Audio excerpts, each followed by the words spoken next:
BKR polytechnic college হাজার হাজার ছাত্রের ভরসা। নবাবের জেলার স্বনামখ্যাত পলিটেকনিক কলেজ। সরাসরি ভর্তি চলছে পলিটেকনিকের সমস্ত কোর্সে। যোগ্যতা মাধ্যমিক বা সমতুল।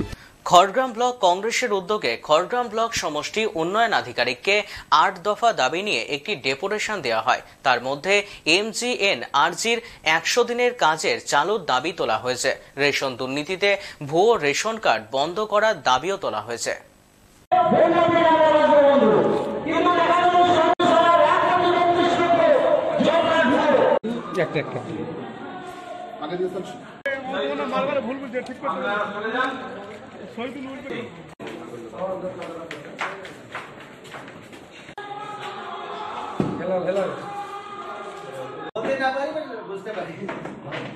ডেপুটেশন ছিল 1 নম্বর হচ্ছে MGNRG এর স্বচ্ছ রূপায়ণ করতে হবে, 100 দিনের কাজ চালু করতে হবে। বকেয়া 100 দিনের টাকা আমাদেরকে আবার সব যারা টাকা পাওয়ানো আছে তাদের মধ্যে আবার টাকা দিতে হবে। রেশনিং, যেটা রেশনের দুর্নীতি চলছে, ভুয়ো রেশন কার্ড এবং অযোগ্য খাবার সরবরাহ করছে, সেগুলো বন্ধ করতে হবে। ভুয়ো রেশন কার্ড ধরতে হবে। এটা ছিল আমাদের দাবির মধ্যে।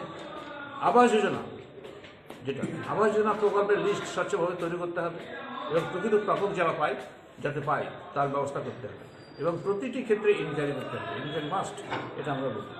তারপরে দুধ চাষি যারা আছে তাদের গৃহ নির্মাণের জন্য সেন্ট্রাল গভর্নমেন্ট টাকা দিচ্ছে, সেই সেন্ট্রাল গভর্নমেন্টের টাকা নয়ছাই করা হচ্ছে। কীভাবে? যারা চাষি নয় এরকম তাদেরকে টাকার বিনিময়ে বিক্রি করা হচ্ছে ঘর। এটা ধরতে হবে সেগ্রিকালচার ডিপার্টমেন্টকে। আমরা বিডিও সাহেবকে সেটা বলেছি। তারপরে বিধবা ভাতা, কৃষক পেনশন, বার্ধক্য ভাতা, এগুলো সম্পর্কেও আমরা আমাদের দাবিপত্রে আমরা রেখেছিলাম এবং সেটা বলা হলো বিডিও সাহেবকে। সেই লিস্ট যাতে স্বচ্ছভাবে তৈরি হয় আর যাদের টাকা বন্ধ হয়ে গেছে দীর্ঘদিন, প্রায় 8 মাস 9 মাস, তাদের টাকাটা যাতে আবার চালু করা হয় সে বিষয়ে আমরা বিডিও সাহেবকে অবগত করি আমাদের দাবি করতে।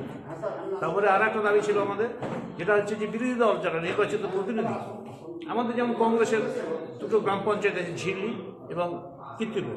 এই ঝিল্লি এবং কীর্তিপুরকে বঞ্চিত করা হচ্ছে, মালপত্র দেওয়া হচ্ছে না। পঞ্চায়েত সমিতির যে ভাগবাটোয়ারা হয় এখানে জিবি ওয়াইজ, সেক্ষেত্রে এই দুটো পঞ্চায়েতকে বঞ্চিত করা হচ্ছে। এই কিন্তু আমাদের সমান মর্যাদা এবং সমান ক্ষমতা প্রদান করতে হবে, এটাই ছিল আমাদের দাবি করতে। তারপরে আমাদের ওয়াকফ সম্পত্তি, ওয়াকফ বোর্ডের আন্ডারে যে খড়গ্রাম ব্লকে প্রচুর সম্পত্তি আছে। নগর মেলাটা একটা ওয়াকফ সম্পত্তি, এই রাস্তার ধারে এখানে ব্যাংক আছে, সব ওয়াকফ সম্পত্তির উপরে। এগুলোকে রিকভার করতে হবে এবং সেগুলো আমাদের সংখ্যালঘুদের উন্নয়নের জন্য ব্যবহার করতে হবে, এই দাবি আমাদের আছে, এটা বলতে। তারপরে আর একটা বিষয় যে লাস্টলি যেটা আমাদের বলা হলো সেটা হচ্ছে যে ওই দুর্নীতি চলছে প্রচণ্ডভাবে এগ্রিকালচার ডিপার্টমেন্টে, যেটা হচ্ছে যে কৃষি সরঞ্জাম, তারপর কৃষকদের মিনি কিট এখানে দলবাজি করা হচ্ছে, বিক্রি করা হচ্ছে। চাষিদেরকে না দিয়ে একটা মেম্বার সভাপতির কাছে সই করে নিয়ে 20টা মিনি কিট নিয়ে বাজারে বিক্রি করে তারা টাকা আত্মসাৎ করছে, অথচ চাষিরা বঞ্চিত হচ্ছে। এই সমস্ত দাবিগুলো নিয়ে আমরা বিদেশে গেছিলাম।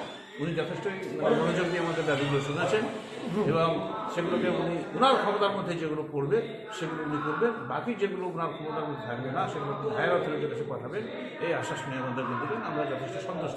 বিকেআর পলিটেকনিক কলেজ হাজার হাজার ছাত্রের ভরসা। নবাবের জেলার স্বনামখ্যাত পলিটেকনিক কলেজ। সরাসরি ভর্তি চলছে পলিটেকনিকের সমস্ত কোর্সে। যোগ্যতা মাধ্যমিক বা সমতুল। ভোকেশনালের ছাত্রছাত্রীরা 2য় বর্ষে সরাসরি ভর্তির সুযোগ পাবেন। কলেজের নিজস্ব হোস্টেল ও যাতায়াতের সুব্যবস্থা রয়েছে। স্কলারশিপের ব্যবস্থা। সিভিল, ইলেকট্রিক্যাল, মেকানিক্যাল সহ সমস্ত রকম কোর্সের ভর্তির সুযোগ নিতে আজই যোগাযোগ করুন। মুর্শিদাবাদের সদর শহরের একদম পাশে BKR polytechnic college, Palsanda, Murshidabad. যোগাযোগ 8967158821 8001108 000।